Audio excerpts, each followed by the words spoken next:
magpapaligo tayo ng manok dito sa sa Edlum Game Farm. Ituturo ko sa inyo kung paano kami magpaligo ng manok. Ginagamit namin to conditioner. Pang tao to. Ayan. Conditioner. Conditioner na pang tao. Basta yung pagpapakain natin ng manok, yung inaano ko sa inyo na 38 grams sa una lang yon. Pero mga isang linggo, balik nyo na lang sa 35, baka sumobra yung timbang. 35 umaga at hapon. Ito, yung wash out natin. Pang alis ng hanip at saka ng kuto ng manok. Yan, una yung conditioner pang tao, sunod yung pang yung wash out natin. Pang alis ng hanip at saka kuto ng manok.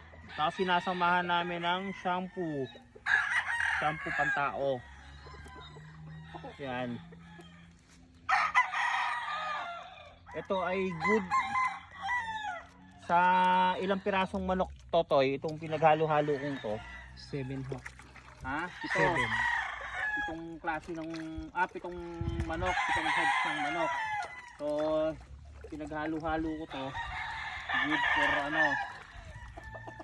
itong heads ng manok. So, eto na siya. Papaligo na tayo.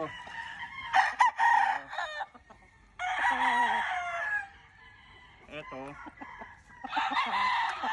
Ganyan kami magpaligo ng manok. So, kinukuskus namin yung pakpak. Pakpak. Yung balahibo. So, balahibo. Mga pakpak para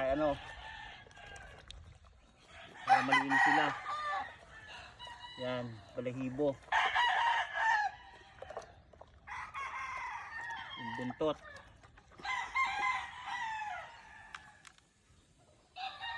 Ito parang naliligo, parang sarili mo. Sarili mo pinapaliguan mo, sukuskus lahat. Kailangan malinis. Yung hita niya. Yan. Kailangan malinis lahat. Sukuskus na kuskus. Parang ikaw mismo yung naliligo.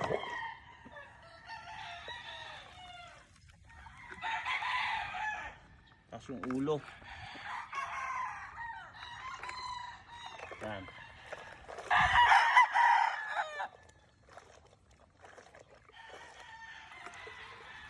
Huwag yung bibitawan ng ng hindi malinis. Kasi sayang naman yung yung pagpapaligo nyo. Parang kayo lang yung naliligo.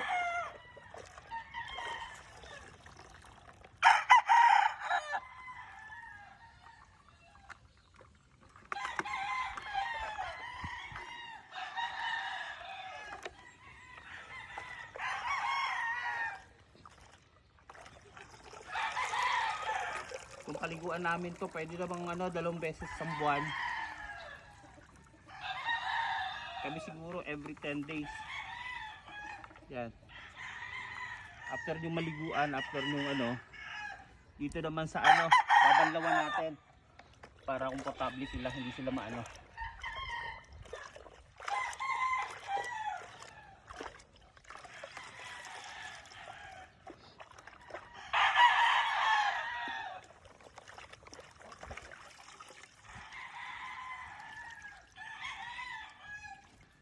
Huwag yung mamadaliin. Kailangan talagang yung ayos yung pagpapaligo nyo.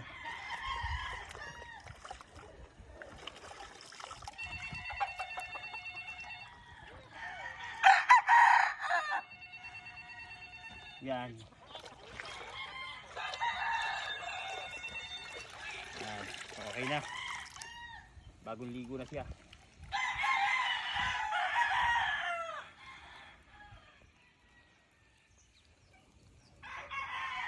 Yan. Yan siya. Oo. Bagong ligo na. Medyo okay na siya. Yan, ganyan lang pagpapaligo ng manok. Oo. Huwag niyo mamadali. Yan. Thank you mga kasabong.